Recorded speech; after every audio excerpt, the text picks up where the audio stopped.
You're listening to Female Founders with Claire Bartlett, the podcast that tells you what it is really like to be a female founder in today's world. We share invaluable insights through personal journeys and real-life business experiences, highlighting the highs and the lows so you can move forward in your business with ease.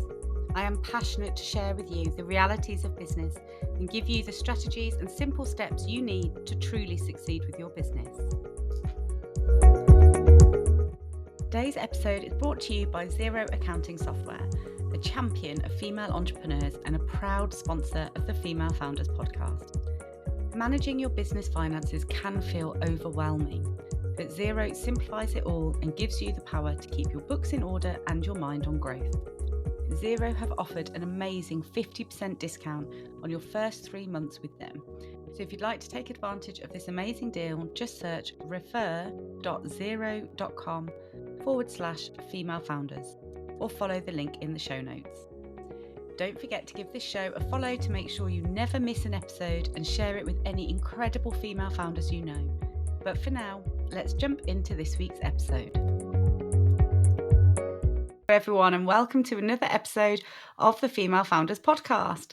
This week, I'm super excited to have Estelle Keeber here with us, the Instagram queen who helps so many business owners really get to grips with how Instagram can help their business thrive and stand out in the crowd. So Estelle, thank you for joining us today.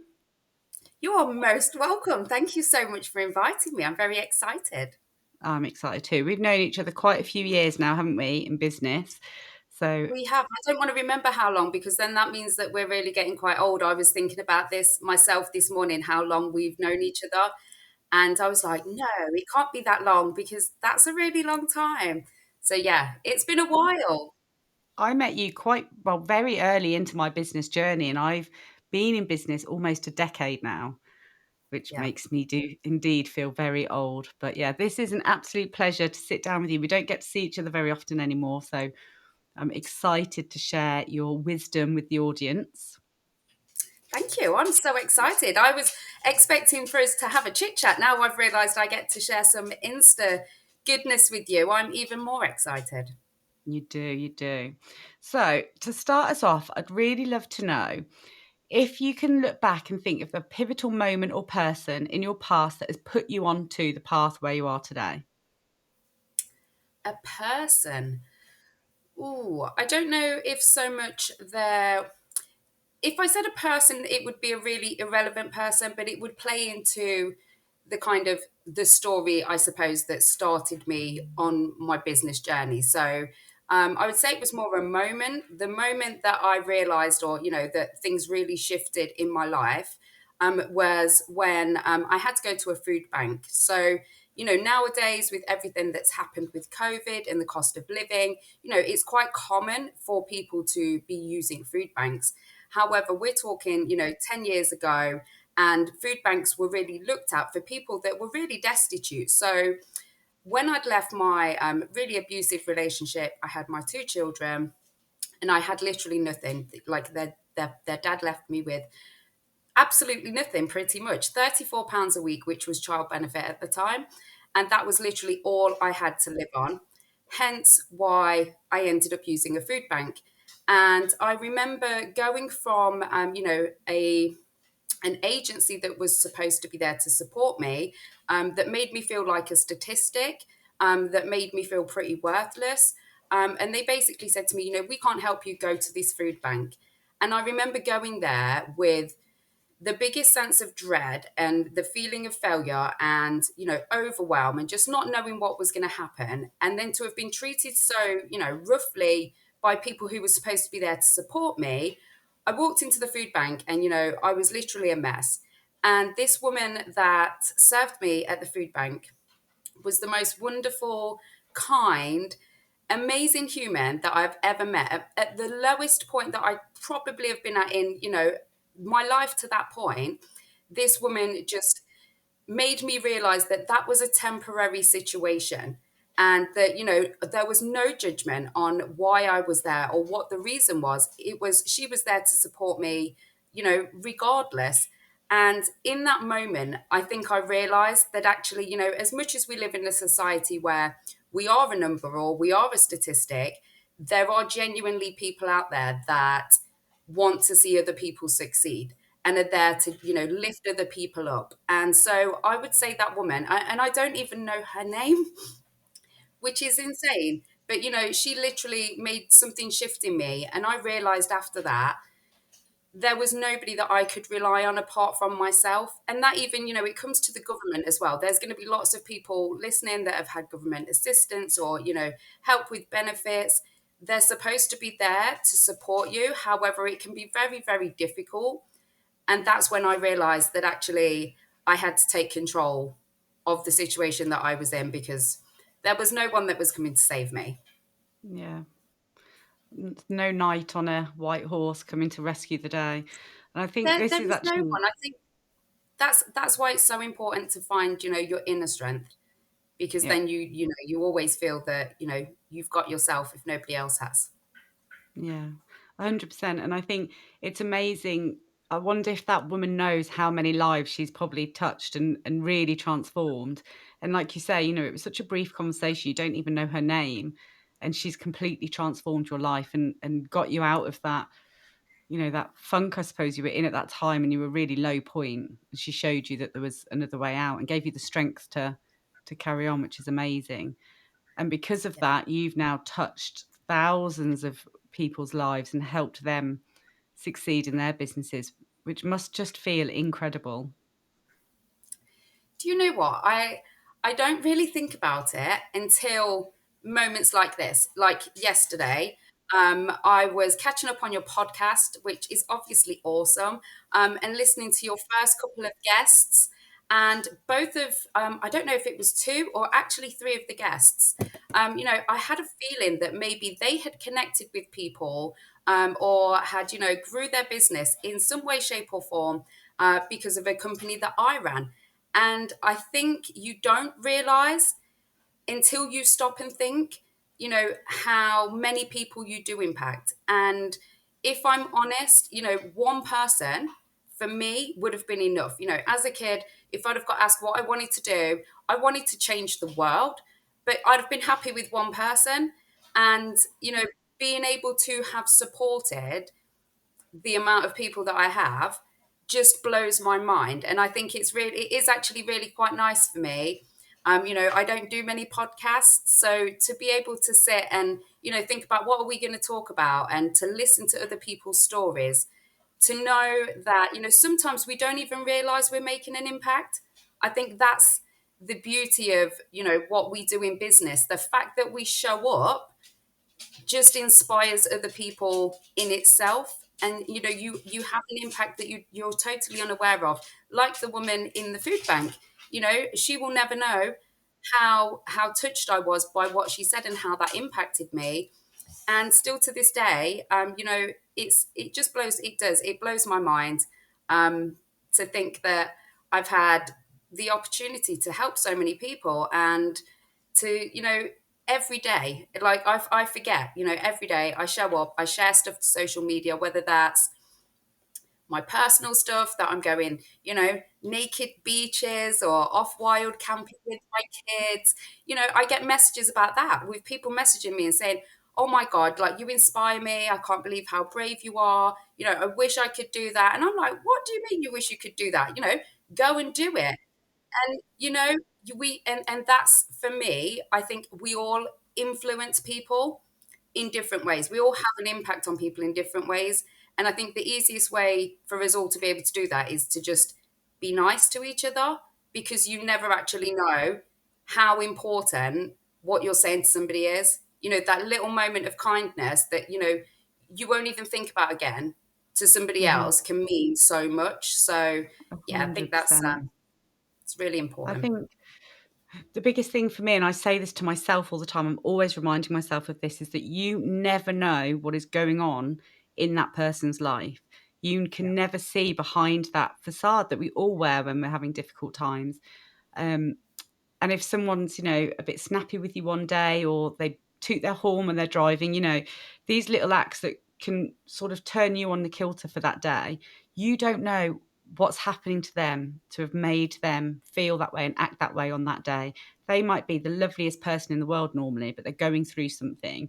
And I just think as a community, we just need to be a little bit less judgmental and a little bit more forgiving and just be kind.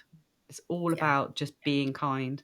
And like you say, we all have to always be aware of what we say because people are listening. I think this all the time with my daughter as well. You know, she is always watching and always listening. It's really important that we portray who we really want to be and what we want them to learn. Especially, with so much stuff on social media, people can speak so easily and not be held accountable. And I think people feel, a lot braver when they are, not face to face with someone. So sometimes things can be said, things are said, and I think it's that side of things as well, seeing things on social media. It's not just the face to face stuff, being kind. It's, the things that we share, the opinions that we share. Do you really need to write that comment? That's that's where I'm at. I just see so much hatred and nastiness on social media. It just makes me, it still blows my mind. So how do you deal with that though? Because obviously your business and your world a lot of the time is on social media. You know, you've built your business around Instagram. So how have you stayed with the passion of helping people on those platforms when you are seeing such negativity on there? You know, how is that not you've held that from impacting you personally? I think for me, it's because I want to make a difference.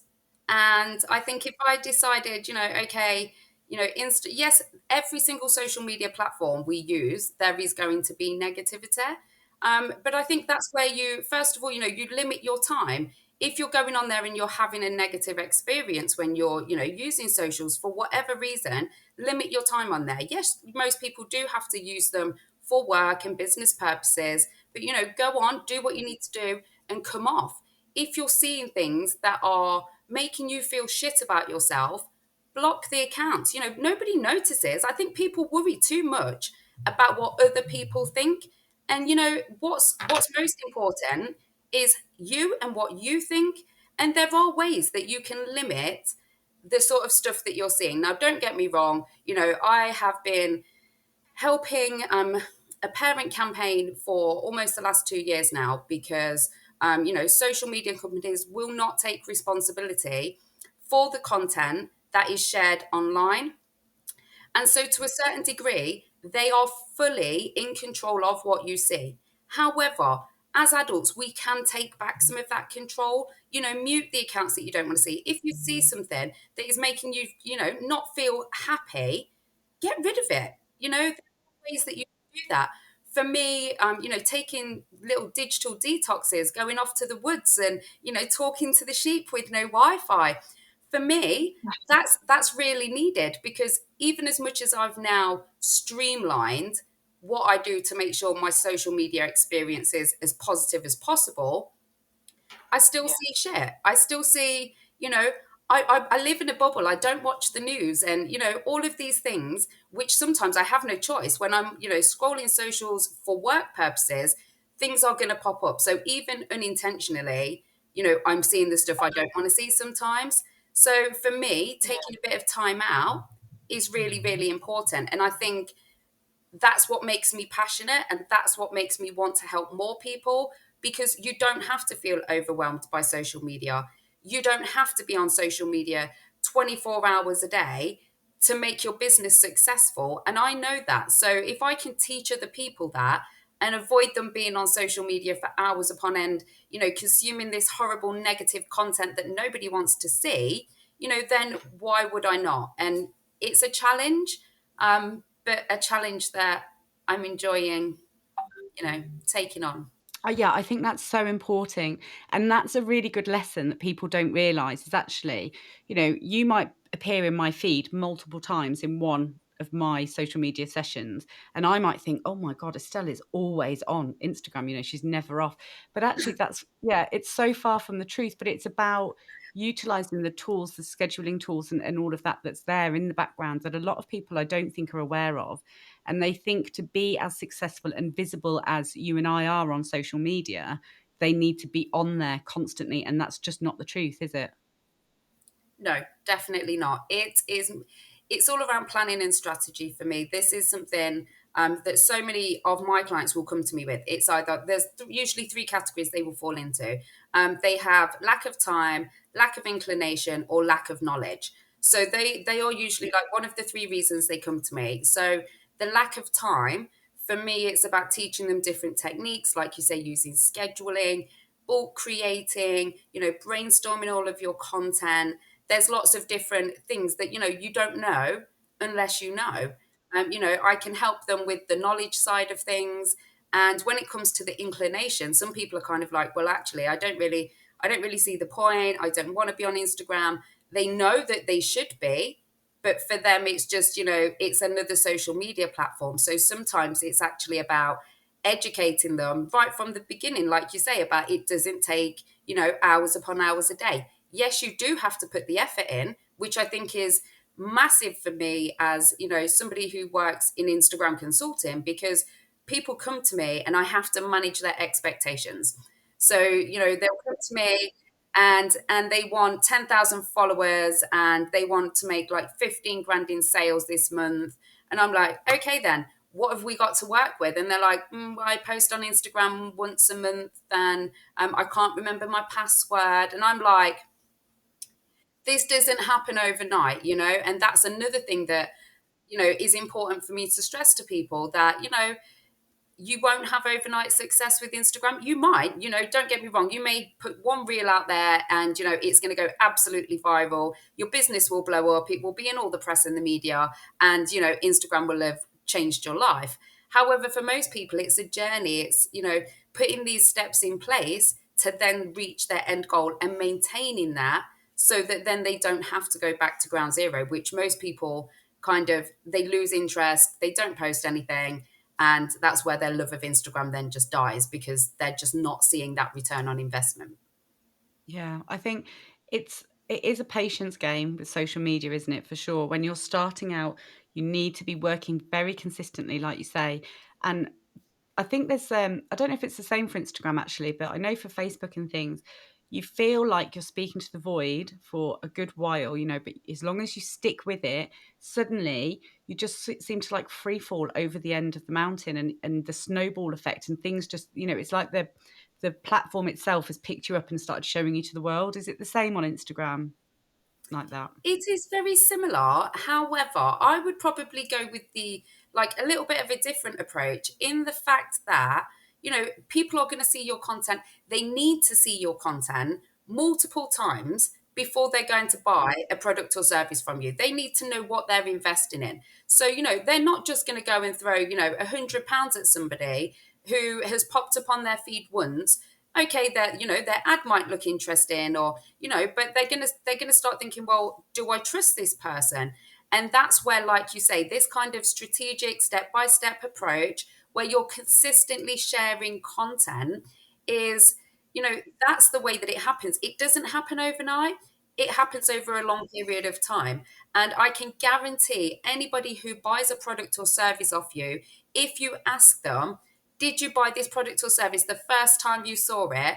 They're probably going to say no. They're going to have been recommended by somebody else. They're going to have seen some content on Facebook, maybe. If they've engaged in that, they may then see stuff on Instagram. Then they're going to see more of your stuff on Instagram because they're engaging with you. So, yes, it does work in a cycle. The more people engage with you on Instagram, the more Instagram will show your content to other people.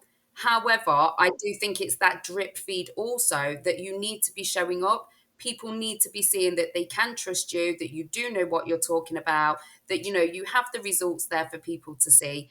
And then they will trust you enough to buy a product or service. Yeah. It's all about that know, like, and trust, isn't it? And I think the stat now is that people have to see things on average about 27 times. You have to come into their Wow. space before they're ready to buy. Yeah. I think with the cost of living crisis and everything else that's going on in the UK at the moment, people are really tight with their money, and we're having to work a lot harder, aren't we, to unlock those sales. So I think the consistency is key. And like you mentioned earlier, if you falter, if you go on holiday for a week and you don't post for that week, everything just crashes back down. You know, you have to be consistent continuously for a long time for it to really keep that momentum, and then you can afford to have the odd break, I think. But in those early days, it really is about consistency. And again, that's where the scheduling tools and repurposing of content can be really beneficial. Oh, 100%. And for anybody that's, thinking about using Instagram marketing or is using Instagram marketing and is thinking, oh my God, I've got to show up every day. I don't have enough content. First of all, I can help you with that. However, the top tip that I would give you when it comes to this is Instagram stories. It takes literally minutes to share an Instagram story. So if you are doing nothing else to show up consistently, as often as possible, Instagram stories take 5 minutes. Just share something there if you don't even have time to post anything else. So that's really interesting. So are you saying that you don't need to be focusing on your page and, the static ads as well? It can just be the stories is enough to at least keep the consistency there through that period? Okay, so the way that I would explain this is your static posts are going to be showed mainly to your followers and potentially a few other people outside of your following. That's if they are scrolling through the main feed. Now, I don't know about you and what sort of content you like to consume. For me, it's stories. I don't always have time to scroll, to watch videos. I just want to tap through and I want to see the content from the people that I'm most interested in. Now, the content in your main feed, like I said, is going to be kind of shown to a small group of people and maybe a few other people outside of that. Your reels are, now, when I say this, there's been massive changes lately. So I don't want to kind of go off on it. I don't want to go off on a tangent. However, up until this point, Instagram Reels have been the quickest, best way for you to reach a wider audience. Now, that's fantastic if you want to reach a wider audience. However, with the changes that are being brought in, there are chances now that your Reels are not going to be seen by as many people as before. So, for example, I had less than 10,000 followers. One of my reels got 45,000 views. So it just goes to show the sort of level of, visibility it gives you using Instagram Reels. However, Instagram stories are shown to people who already follow you. So these are people who are already interested in your account, in what you have to do. Like they're there and they're warm and ready for you to share stuff with them. They're not random. They're not coming to your account for the first time because they've picked up on a reel, that's been on the explore page.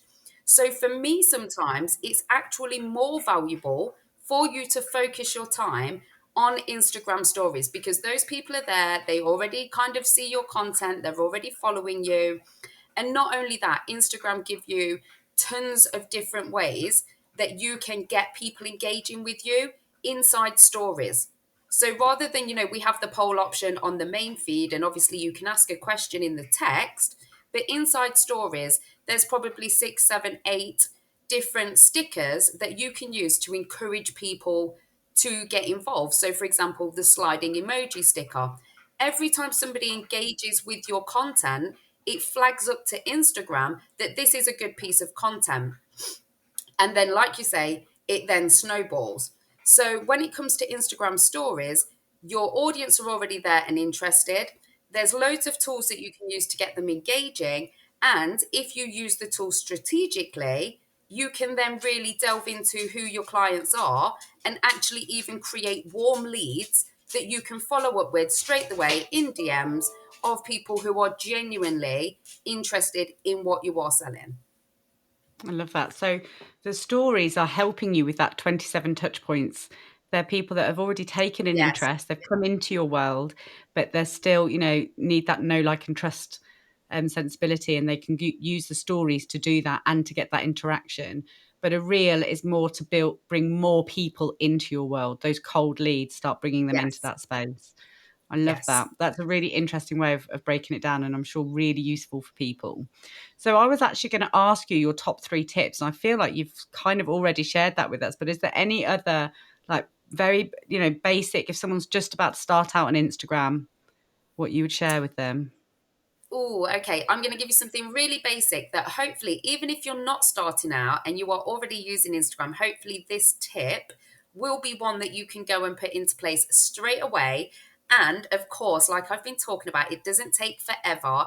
I like to share quick, simple, easy to implement tips because ain't nobody got time to be on social media when we can be out wild camping with a beer. So, if you go to your bio, which is the top part of your account, there's a button that says edit profile. Now, in there, it will ask for your name.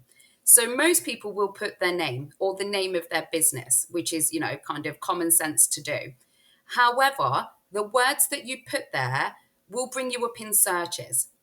So mine has recently changed. So prior to, a couple of weeks ago, mine said Instagram expert and speaker. The reason that it said that in the name section was because those words are going to bring me up in more searches than somebody searching Estelle Keeber. So anytime anybody searched Instagram expert speaker, my account would then come up. Now, I've had to change this recently because I've become verified and they will not let you have any name there aside from your own name. So I've had to change it and it is Estelle Keeber now. So for anybody that goes and checks and thinks, well, why has she not got that? That is the reason. That is the reason behind that. And like, that's probably a really good point to make that if you are verified, this won't work for you. You have to have your name. However, if you're not verified, go to your profile, go to name, think of words that your ideal clients are searching for on Instagram. What words are they looking for? And add those into the name bit. Make sure they kind of make sense. We don't want just some random words in there. Like I said, mine said Instagram expert and speaker. So it still explains who I am.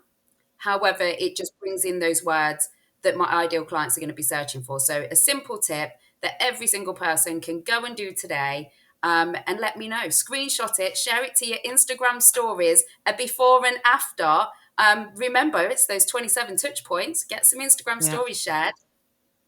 I love that. And that's a really great way to, when you're in the building stage of your business, isn't it? So you've gone through that period, you've built your business and now you're verified. So you sort of, you don't need that tool as much now. You are already verified and you've got that awareness of No, your brand. But prior to no. that, So again, things change so rapidly, and I know, one of your questions I think is about the challenges that I face, and I think with social media changing so rapidly, especially Instagram, it's very very difficult to stay on top of everything. That's why I try and give daily tips out so that people don't feel overwhelmed, so that they can kind of feel that they're being given the information that they need without having all the other stuff coming in at the same time. So last year, Instagram verification, in fact, yes, last year and prior to that, Instagram verification was for people who were becoming verified, who were an expert in their business, in their niche. It would, for you to become verified, you would have to have pieces of press. They would need to be able to pretty much Google you and find out, that you've had different articles and publications. So it was more for your kind of like celebrities and like really quite, professional people within their field. However, now it is not like that anymore. You can simply pay to become verified. So for me, it wasn't a vanity metric. I didn't want the blue tick because I want the blue tick to be a Estelle Keeber blue tick.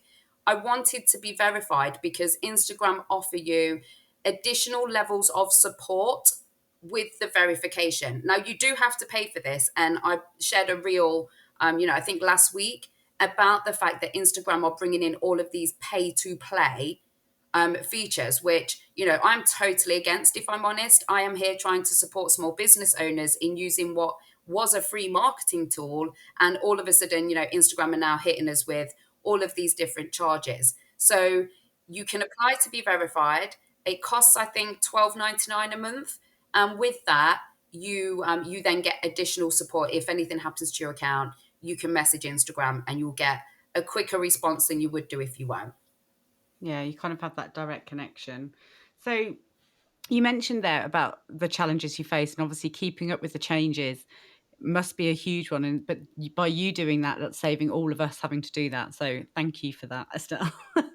But what other You're welcome. challenges have you faced as your business has grown?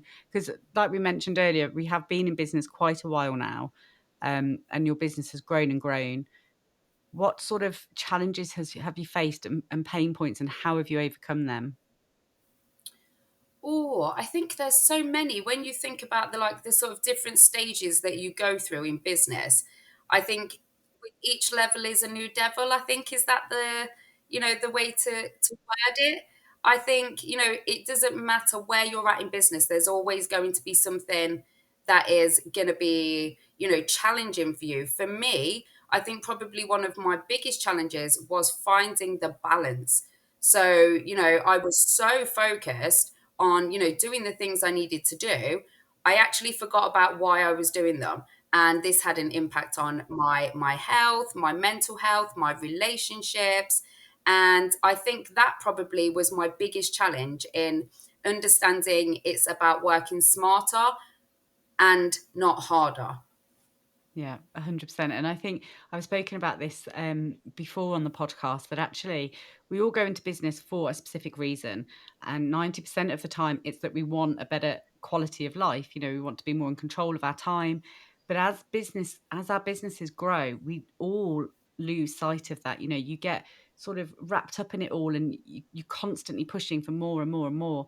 And sometimes it does take a while till you get to a sort of burnout stage that you think, God, I've really lost sight of the purpose of all of this, and you have to really reel it back in. And it is a constant battle to make sure that you're keeping that balance and making sure that it's not overtaking your life, because none of us go into self-employment to lose our personalities and become the business. It's all about keeping that balance. And so you think have you found the way now you're doing that, or are you constantly having to be aware of that, like you say? I think I slip back occasionally, when things get exciting, when something's launching, when, like there's a big batch of speaking events, all of a sudden this sensible balance that I had does go out of the window. But it's never as bad as it was, because I do fully understand now the value of, taking the time for myself and having that balance. Because if you don't have that balance, you cannot steer the ship. The ship cannot be steered without a captain. So you need to take care of yourself so that you can then, and that sounds so cliche, oh my god, I can't believe I just said that.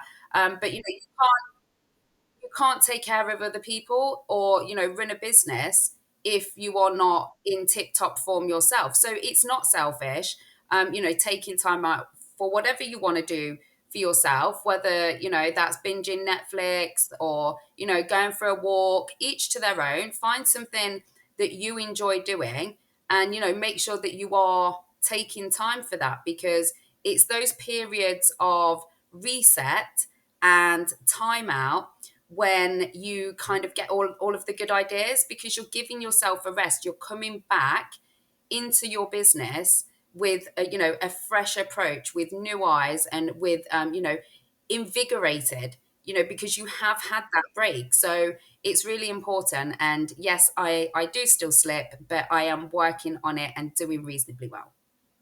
Well, you found quite a unique way, I suppose, and you really do give yourself the space when you do it, because you are now massively into hiking and sleeping under the stars. And I'm constantly seeing pictures of you up some crazy mountain with literally no one or nothing in sight. So you really do give yourself that space. But it's so important. And I love that you Keep found that for you myself and that it sick. works for you. Uh, I think it's for me as well. I'm not a massive people person, so being a part of society on a day-to-day basis, I'm very empathetic. I take on a lot of other people's energies, and it can be really quite stressful for me just to exist. And I can hear myself saying this and thinking, oh my god, Estelle, what are you saying? But it's I find it draining. And this is why I surround myself with people that are really good for my soul, because 90% of the people in the world are not. So I surround myself with these people that are amazing, and bring the most amazing good stuff to my life and help me feel better. And when I can't be around those people, yes, I do run off and go climb mountains. I go camp, and I think it's just time. Not I don't even think it's time away. I think it's connecting with nature. I think it's appreciating having time to appreciate the things we take for granted. The kettle, for example, when I go camping, I have a little stove. I have to make my own hot water. And as simple as that is, it's just like, all of the things we take for granted at home. It gives us time to just sit back and think, actually, I am so grateful for all of the things that I have. And if you can't find anything to be grateful of, just listen to the bird song. Yeah. What can I say? Oh, Estelle, you're painting such a picture. I love it. I do love it. It And I wasn't think such a pretty picture when I got flooded out. Let's I was keep it well, real. I'm, I I'm was all about literally the about to say, reality. yeah, Yes, it I was was it was a literally bad about to say, time. this time of year, I can see the attraction, in the sun shining and it's going to be really beautiful. But you haven't given up all through the seasons you've been there, haven't you? And I think you're very brave. I'm not so sure I'd be keen being stuck up a mountain in a thunderstorm or whatever else you've been facing. I think again, like anything, like in life and business, if it doesn't kill you, it will only make you stronger, and it builds character and all of those good things. So Yeah, yeah, I and it think gives you it's stories. definitely good for my soul. Yeah, I love that. So, you've given us lots of advice now, which has been amazing. I would like to ask you, what's the best piece of advice you have ever been given? Oh, this is a really tricky one. I wasn't expecting this question. I am given lots of advice all the time. I don't know what would be the best bit of advice. I think probably staying in your lane and keeping your focus on you is probably the best bit of advice, because we are so distracted. There's a million things happening all the time, whether that's on social media, in life, in general. There's so many things that are trying to pull our attention away from where it should be. And so I think, staying in your lane, staying focused on what's important to you, what your end goals are, is probably the best advice that I've been given. Yeah, and it's just such a powerful one. And it goes across no matter what size of business you are, what industry you are in, you need to just focus on yourself and stop. Because I see this so often that people compare themselves to other businesses in the industry. One business, their business might be brand new or in their first year, and they're trying to compare themselves to a business that's been running a decade. It's that you can't compare to that, and then they get such negative feelings around that. And I just say, just focus on yourself. Just look at what you are wanting to achieve. Keep your balance and stay focused. And don't worry about all the rest of the noise, because that is all it is. Comparing ourselves to each other, don't we? And it's such a bad trait to have. I think again it's made worse by social media. Prior to social media, if the bakery was doing well, you'd walk past the bakery and you'd see, all of the people queuing outside the bakery and everybody saying how amazing the bakery was. There was no faking that the cobs at the bakery were pants. Do you know what I mean? Whereas now with social media, it's very hard to, like you say, we are all guilty at some point of, putting that veil up of not being 100% truthful about, a bad situation that we're potentially in, because for whatever reason that is, vulnerability, feeling that you've let people down, all of those things.